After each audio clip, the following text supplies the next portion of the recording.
Hello class 8 welcome students. Allen public school Netrana की online classes Elon educare में आप सबका स्वागत है।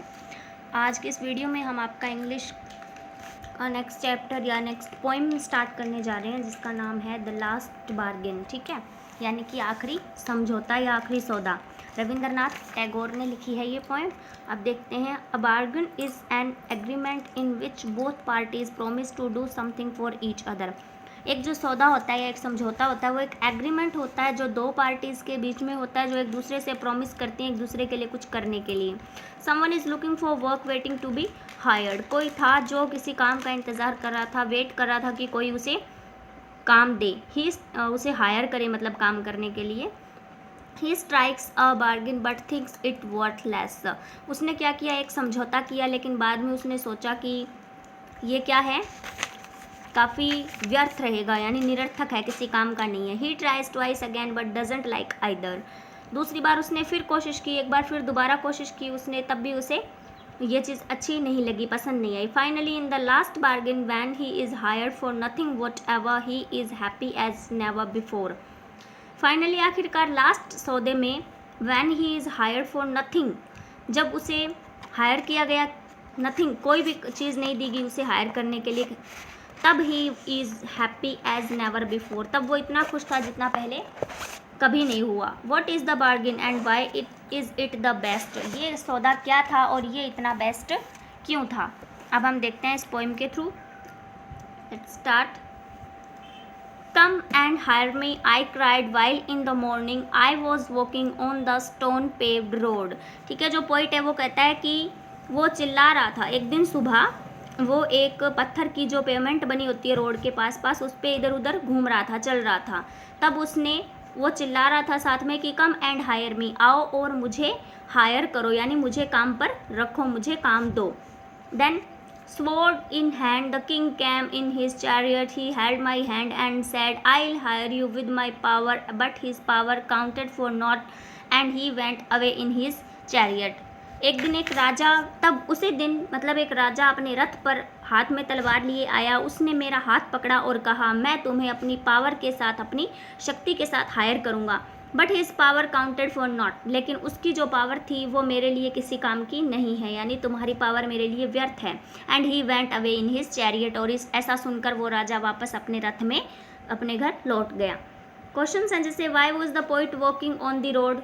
पोइट रोड पर क्यों चल रहा था। The poet wanted to offer his services and therefore he was walking on the road. कवि अपनी सेवाएं किसी को देना चाहता था, काम करना चाहता था किसी के लिए, इसलिए वो इधर उधर रोड पर घूम रहा था। Who came at first to hire him, सबसे पहले उसे हायर करने के लिए कौन आया। The king came at first to hire him, राजा सबसे पहले उसे हायर करने के लिए आया। नेक्स्ट है why did the poet refuse the offer of the king. Poet ने राजा का ऑफर अस्वीकार क्यों कर दिया। The poet refuse the offer of king because power was of not use for him. उसने राजा का ऑफर इसलिए स्वीकार कर दिया क्योंकि पावर उसके लिए यूजफुल नहीं थी, शक्ति का उसके लिए कोई काम नहीं था। Find the word from the stanza which means might, यानी कि पावर, शक्ति। फिर है नेक्स्ट स्टेंजा, हम देखते हैं क्या होता है। In the heat of the mid day the houses stood with shut doors I wondered along the crooked lane, an old man came out with his bag of gold, he pondered and said, I'll hire you with my money, he weighed his coins one by one but I turned away। Second stanza में फिर क्या होता है, poet के साथ में दोपहर का दिन था, गर्मी का समय था, सभी घरों के दरवाजे बंद थे और मैं एक टेढ़ी मेढ़ी गली में इधर उधर घूम रहा था। एक बूढ़ा आदमी आया अपने सोने के भरे हुए बैग के साथ में, उसके पास गोल्ड का बैग था, सोने का भरा हुआ था वो पूरा। ही पोंडर्ड, उसने थोड़ी देर विचार किया और कहा, मैं तुम्हें मेरी मनी के बदले, यानी मेरा इतना सारा पैसा देकर मैं तुम्हें क्या करूँगा, हायर करूँगा। He weighed his coins one by one, तो वो अपने कॉइन्स को वन बाय वन मुझे देने लगा या मेरे लिए तोलने लगा। बट आई टर्न्ड अवे, लेकिन मैंने इस बात से भी मना कर दिया, यानी वहाँ से मूव कर दिया, मना कर दिया उसे भी। क्वेश्चन है Y was the poet wondered along the crooked land. कवि जो था वो एक टेढ़ी मेढ़ी गली में क्यों घूम रहा था। The poet was wandering along the crooked land to offer his services, अपनी सेवाओं को ऑफर करने के लिए इधर उधर घूम रहा था, यानी काम की तलाश में घूम रहा था। Who came there to hire him, the old man came there to hire him. I'll hire you with my money, who said this to whom, the old man said this to the poet। Find the word from the stanza which means narrow street, यानी lane, पतली गली होती है। फिर देखते हैं next क्या होता है। It was evening, the garden hedge was all a flower, the fair maid came out and said I will hire you with a smile, her smile paled and melted into tears and he went back alone into the dark. फिर क्या होता है, अब evening का समय था, sorry शाम का समय था, और गार्डन जो था उसकी जो चारों ओर की बाड़ होती है वो पूरी की पूरी फूलों से भरी हुई थी। एक बहुत ही ब्यूटीफुल औरत वहाँ पे आई और उसने कहा मैं तुम्हें अपनी स्माइल के साथ क्या करूँगी, हायर करूँगी। और फिर उसकी स्माइल क्या हो जाती है, फीकी पड़ जाती है और वो आंसुओं में पिघल जाती है, यानी आंसुओं में बदल जाती है। And she went back alone into the dark, और फिर वो अकेली ही वापस अंधेरे में लौट जाती है। क्वेश्चंस हैं, who came to the poet to hire his services in the evening, कौन आया था, a fair maid, a beautiful lady या वुमेन। सेकंड है, what did the maid say to the poet, उस मैड ने पोएट से क्या कहा, उसने कहा आई will hire you with a स्माइल। Did the poet accept her offer, क्या पोएट ने उसका ऑफर एक्सेप्ट किया, नहीं कर पाया ना। Find the opposite words of the flowing from the stanza, अगली और वेंट। ठीक है, अब हम इनके अपोजिट्स और ये क्वेश्चन के आंसर देखते हैं। A fair maid came to the poet to hire his services in the evening. The maid told the poet that she would hire with a smile. No, the poet didn't accept her offer. Poet ने उसका भी offer accept नहीं किया, fair और cam.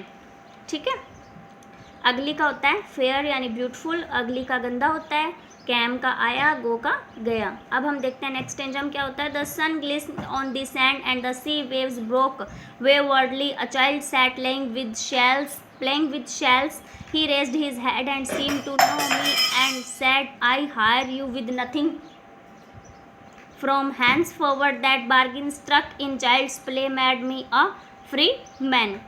सूरज मिट्टी पर चमक रहा था, यानी सूरज जो था उसकी चमक बहुत ज़्यादा थी और वो नीचे धरती पर खूब चमक रहा था ज़ोर से। And the sea waves broke waywardly, और उस समुद्र की जो लहरें थी वो किनारे से टकराकर छींटों में बदल रही थी, यानी अव्यवस्थित रूप से किनारे से टकरा रही थी और उसके छींटे इधर उधर उछल रहे थे। A child sat playing with shells, और वहाँ एक बच्चा बैठा सीप से खेल रहा था। He raised his head and seemed to know me and said, उसने अपना सिर उठाया और मेरी तरफ देखकर मुझे कहा, यानी मेरी तरफ देखा, मुझे जानने के लिए मेरी तरफ देखा और कहा, I hire you with nothing, मैं आपको बिना कुछ दिए हायर करता हूँ।